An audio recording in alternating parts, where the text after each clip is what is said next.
Okay. Okay. Good morning, Dr. McNamee. Welcome. And thank you so Thank much for you. joining me this morning. I'm excited to talk with you.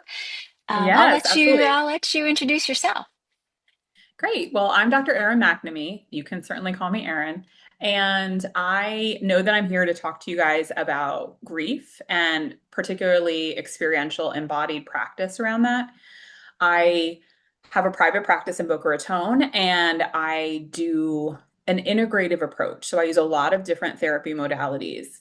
I use psychodrama, other experiential methods. I'm also trained in equine therapy, which is an experiential method. Right. I do IFS. I've got some training there. I would say that's a more embodied method because there's a lot of body checking in.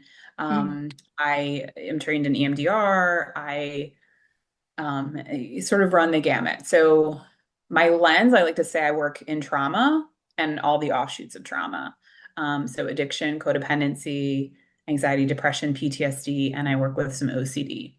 And I, particularly around grief, I've worked with people who are grieving all types of loss, traditional loss, like an actual physical death of a loved one, or beloved pet, which is a huge thing, or also loss of different types of loss of a future that they thought they saw, loss of who they thought they'd be, a loss of a parent that they wish their parent was versus who they are, and things like that.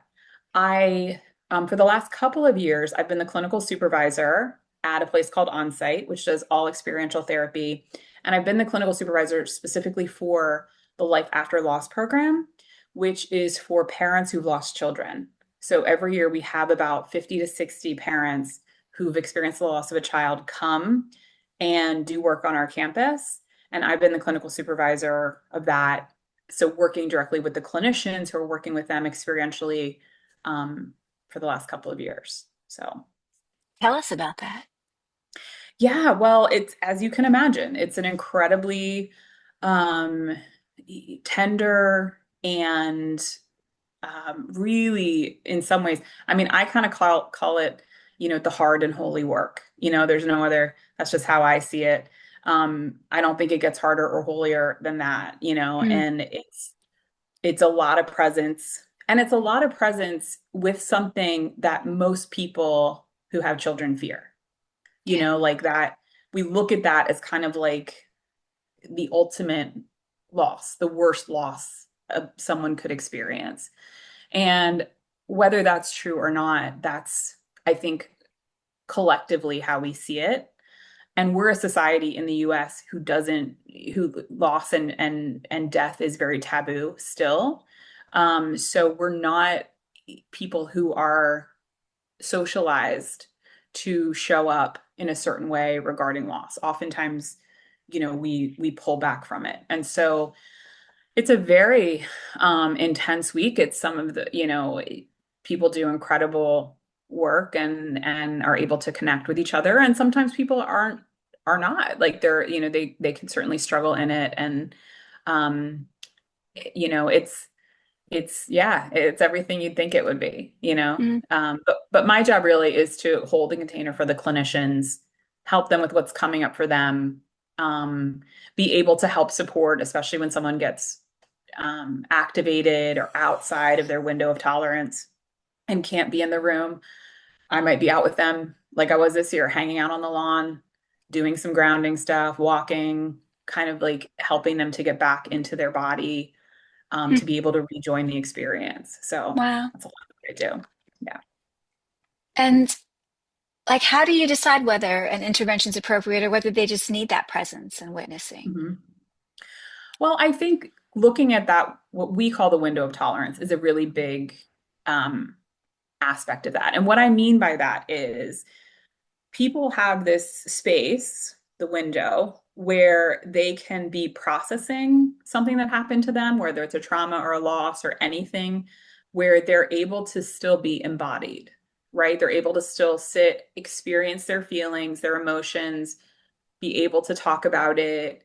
Um, and that's the space that we really want clients because we know that that's the space where the work is done, where they're able to integrate what's happening, whether they're talking Mm, about it or doing something experiential or anything that's going on. They're able to start to digest what happened to them, and really, you know, make forward progress, if you will. mhm, You can have them on either side of that. So one side will be shut down, where that's kind of a disassociation, or just a complete, you know, certainly in extreme cases, someone being kind of catatonic, um, even passing out, like just a shutdown of their system. And then the opposite side of that window would be, um, emotions that are not something that they are able to walk through and be in charge of, right? mm, So extreme rage, hyperventilation, sobbing, crying without being able to communicate, they can be in shutdown or they can be extremely like amped up. And the work isn't really happening in those places. mm. So when that's happening, we as clinicians want to try to help someone get back in their window, whether it's Okay. helping their system calm down or helping their system come back online in a way that they're embodied again. Hopefully that makes sense. Right, right. So either tune up or tune down, turn up or tune Yeah, down the volume on right. keeping them within that normal range where they can Mhm. experience and process what they've Absolutely. lost. I love it. I Absolutely. love it. Yeah. So it's Yeah. really an ongoing assessment. And Hmm. I know when I teach the trauma class, I talk constantly about modulation as a huge piece of that work Yep. is Hmm.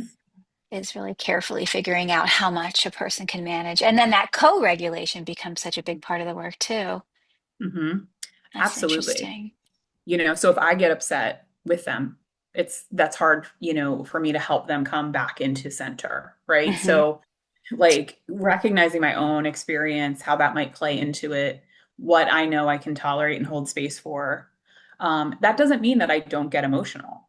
Right. Certainly if I'm sitting there and I'm attuned to somebody and they're sharing about a horrible loss, there are absolutely times that I get teary. You know, what doesn't happen, hopefully, is that I'm sobbing in the corner, and Hmm. like, take a minute for yourself. And I need to, you know, having a tear, being able to be attuned to somebody's loss that they're sharing is such a privilege. And having that emotional reaction, I think um is kind of, part of attunement. I'm not a robot, I'm a human being. And so allowing that in there.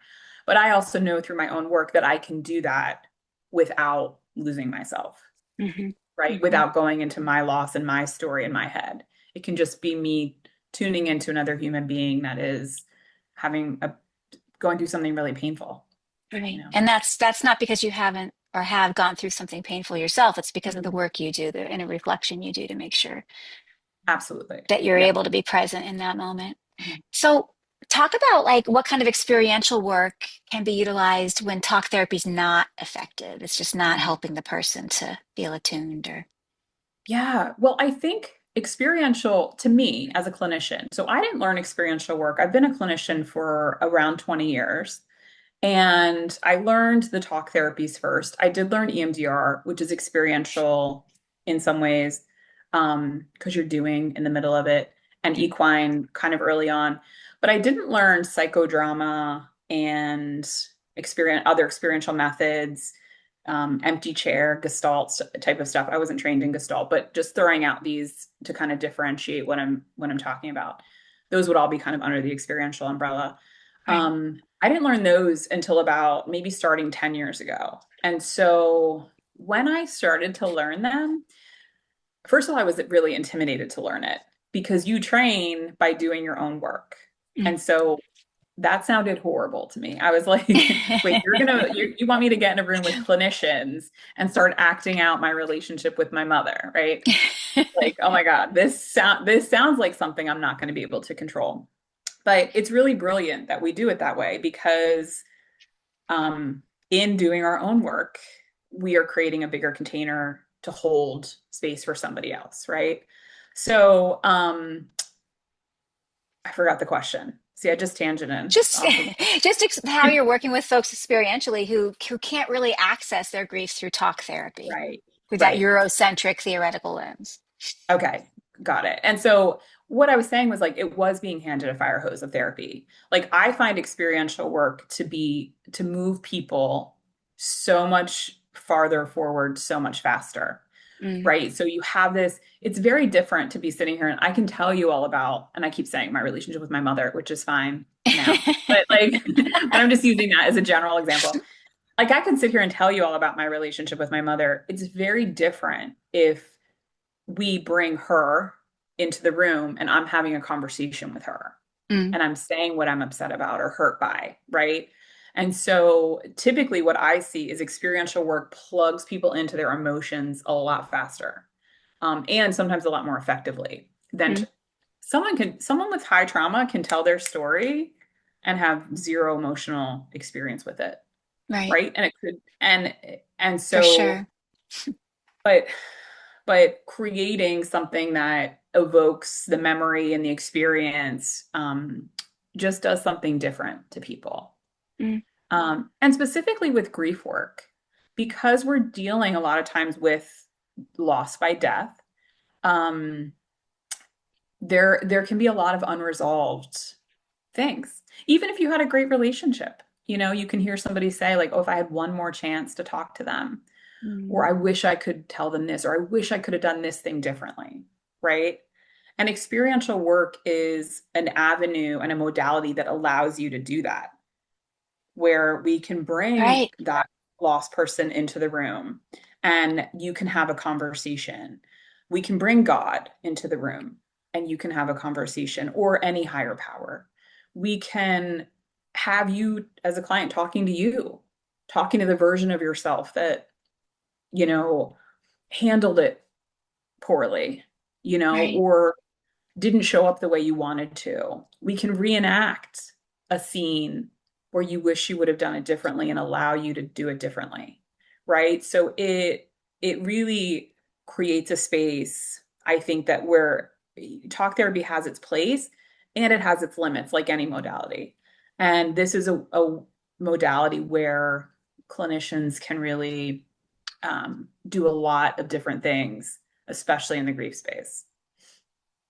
Interesting. And the work that you described, that week of grief work with the parents who have Mhm. lost children, is that Mhm. group work primarily?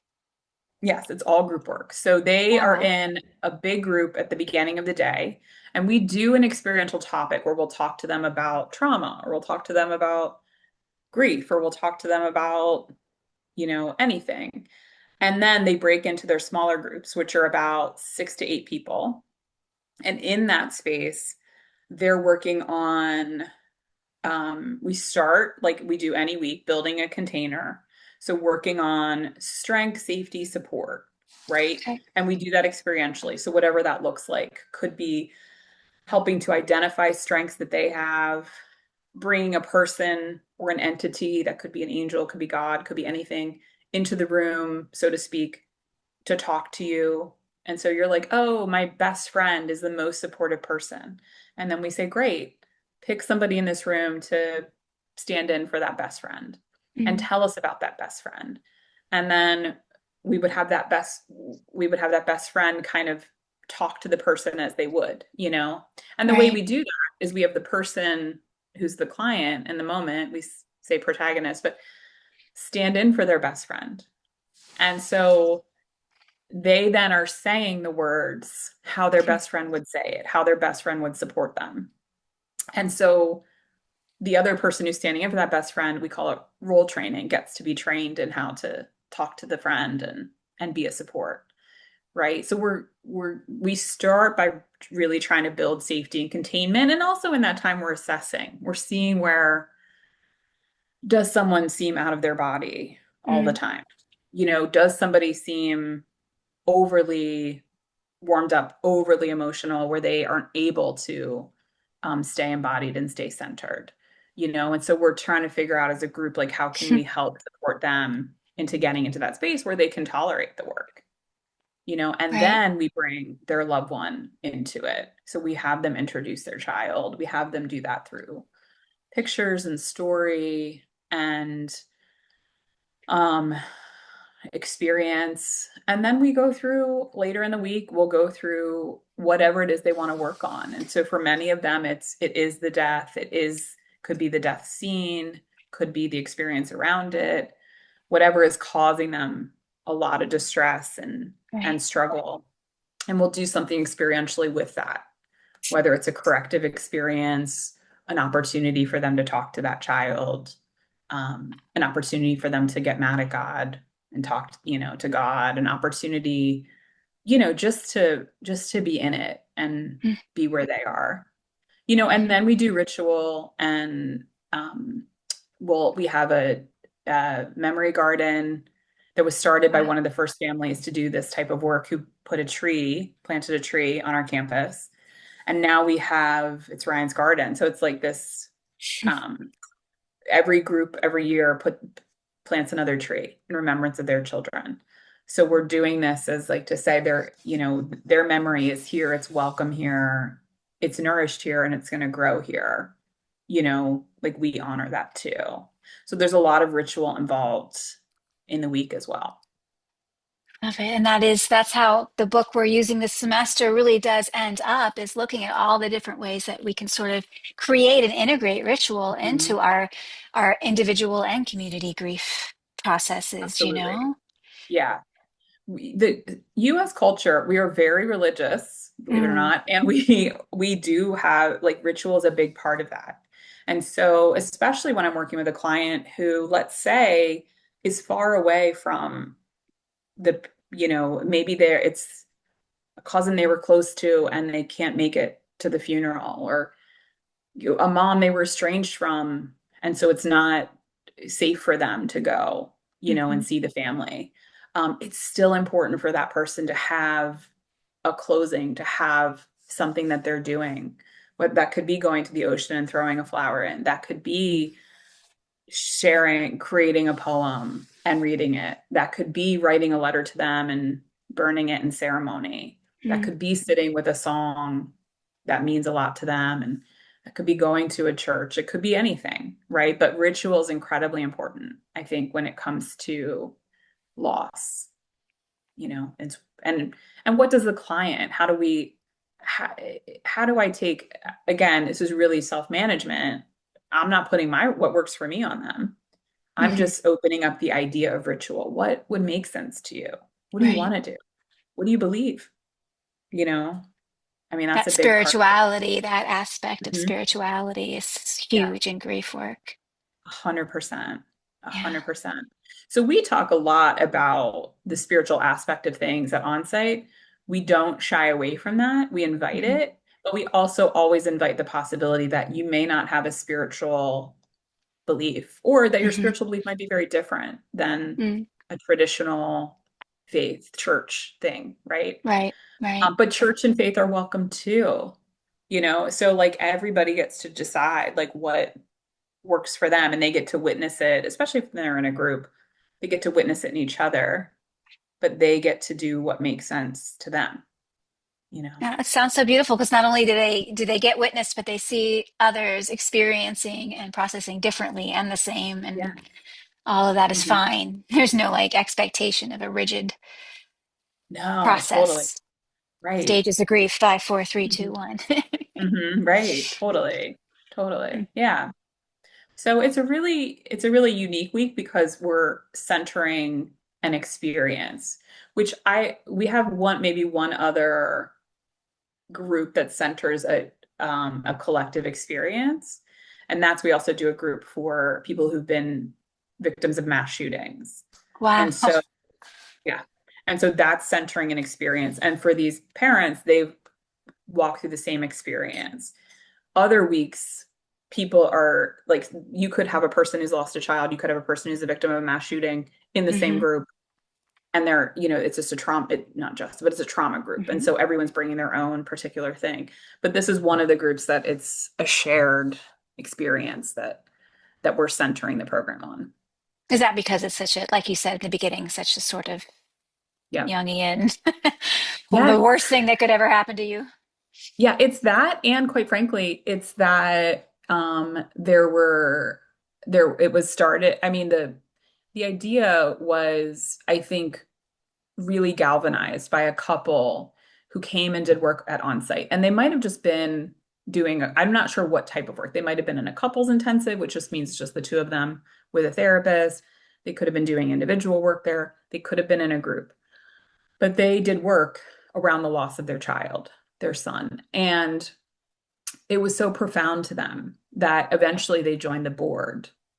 And eventually that became why this is such a unique, but in some ways common experience. Mm, And so why don't we do something that's specific to this? And they were really drivers of that idea. And it's a foundation program. So they're on the board. The foundation, in particular, at Onsite, sponsors programs where people don't have to pay anything. And wow. so this feels like it's turning into an Onsite infomercial, which it No? might be, but that's like that's how it started, you know. Right. And so they do fundraisers and things like that so that these 50 to 60 participants can come every year, and they come once, but every year there's another 50 or 60 that come That's a and get beautiful to thing. experience the program. Yeah, it's so powerful. It's really powerful. But Right? it's, We're so yeah, lucky you're, to be part of these spaces that we, I as social know. workers. I know. It's an incredible privilege to get to do it and get to witness it and get to support the people that are in the rooms, you know, in my case, um, doing it. So yeah, it's pretty profound work, and Yeah. it's heavy work, you know, Yeah. like we can say, like we always say, like, don't rate your trauma. It's not the trauma Olympics. It's not who has the worst or the better. But I think we as humans um, sometimes do that, you know, and even clinicians, we do that. Mhm. Like when I say, oh, it's life after loss week, everybody goes, oh, you Mm, know, you know, mhm. and sometimes we have clinicians that can come and do it and are there every year. And sometimes they're like, I've got to take a break, Mm, you know. Um, yeah, we all have to know our own limits, and those limits can change based on what's happening in our lives in the moment. right. You know, I Right. can be able to do that group and go there this year, and next year maybe something's going on where I'm like, oh, I don't have that container this year, you know? And so that's just as important, I think. That ongoing self-assessment. Right. Love it. Absolutely. Absolutely. Yeah. Yeah. Thank you so much. Will you Yeah. tell them? So this is all MSW students. Will you tell them a little bit Mhm. about your journey as a social worker? Yeah, for sure. So I did my I start I have an undergrad in political science, and I thought I was going to work in politics, and I'm grateful today that I don't do that. But I ended up working for a nonprofit and accidentally sort of working with teenagers, and we created this leadership group, and we would talk to them about, you know, like trying to help them have conversations with adults and things like that, and teach them mentorship, and then they were mentoring little kids. Anyway, they started asking questions, usually about sex, that was way above my pay grade. I was like, I don't know what I'm supposed to say about this. And so I would, you know, I talked to my uncle who's an MSW, and he was like, why don't you get your social work degree? And so I did. That was 2006. I went to Barry. Um, I thought I was going to be a school social worker because I really liked those teenagers.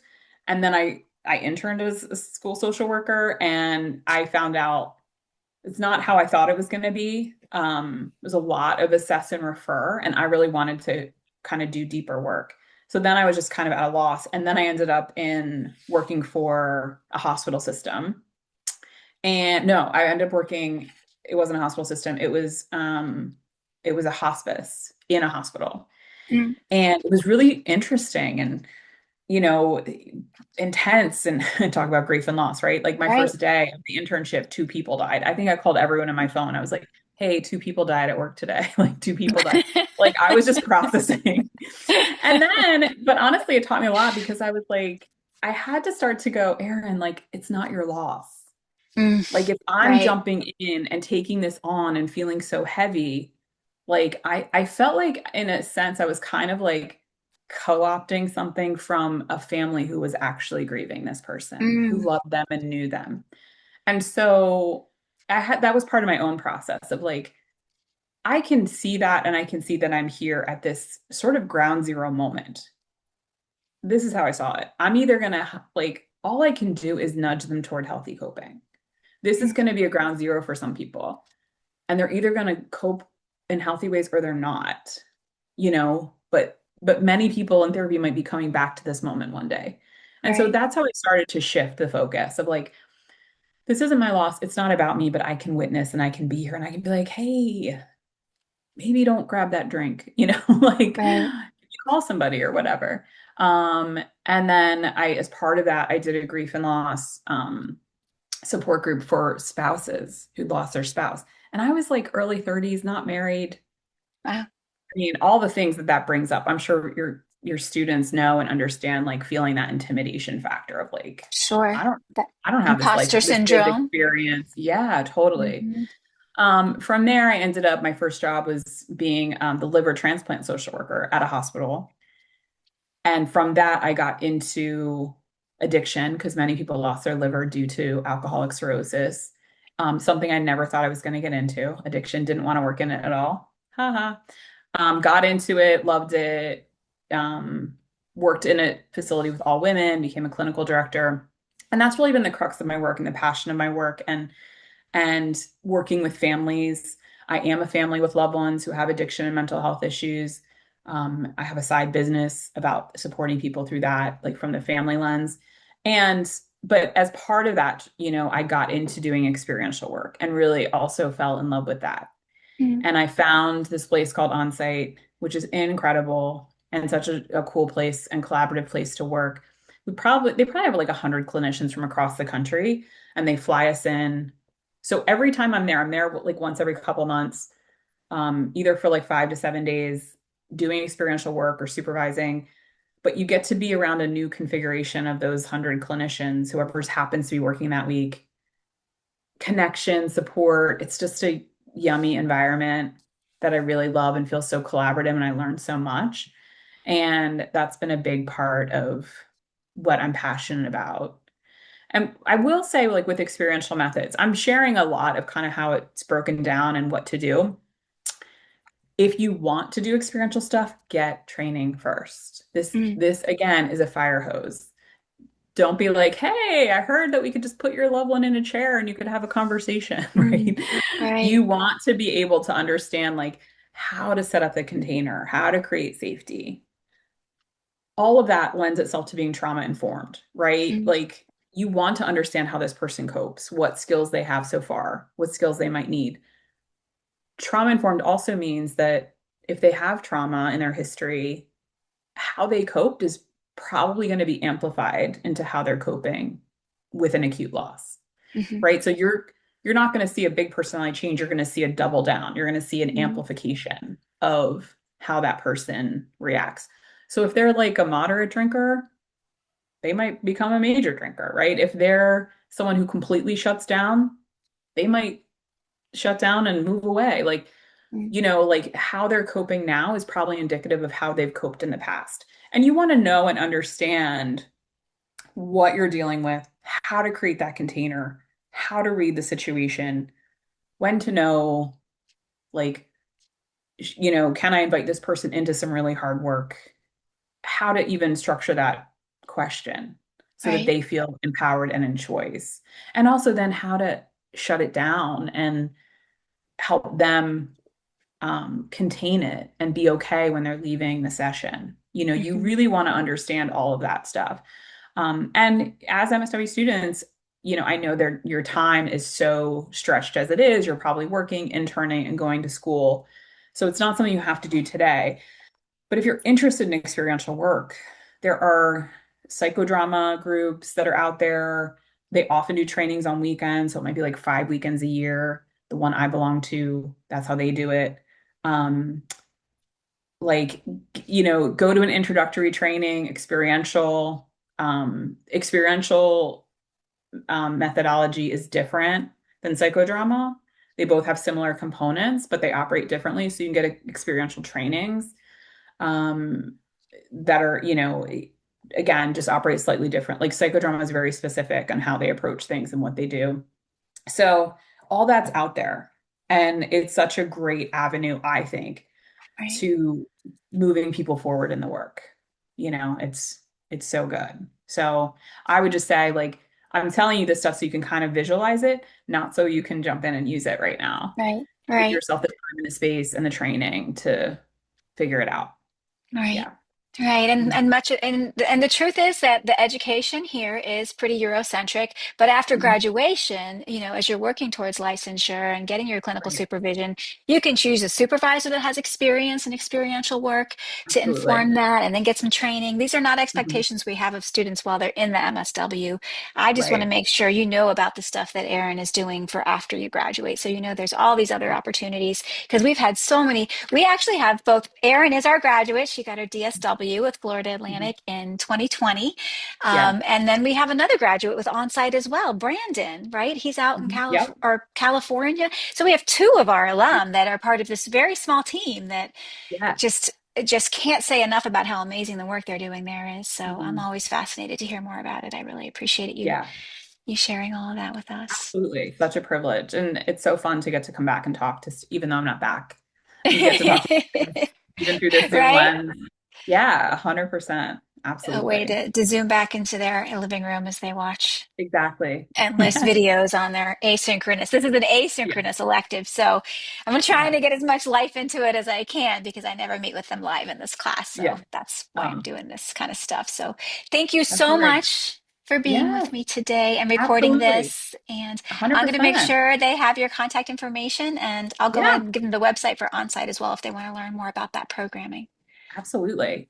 So All great to right. see you, Dr. McClellan. Thank you, Dr. We're actually friends, but for the purposes of this recording, I will call you Dr. McClellan. We were in the same DSW cohort, This is so why we you got our should stay doctors together. friends with the people to Yeah, your right and your left, right? Your cohort absolutely. is Well, always we're your just also support. really familiar with your work, right? So we know each Yeah. other well enough to know Right? like where our areas are. Yeah, Exactly. so Exactly. good.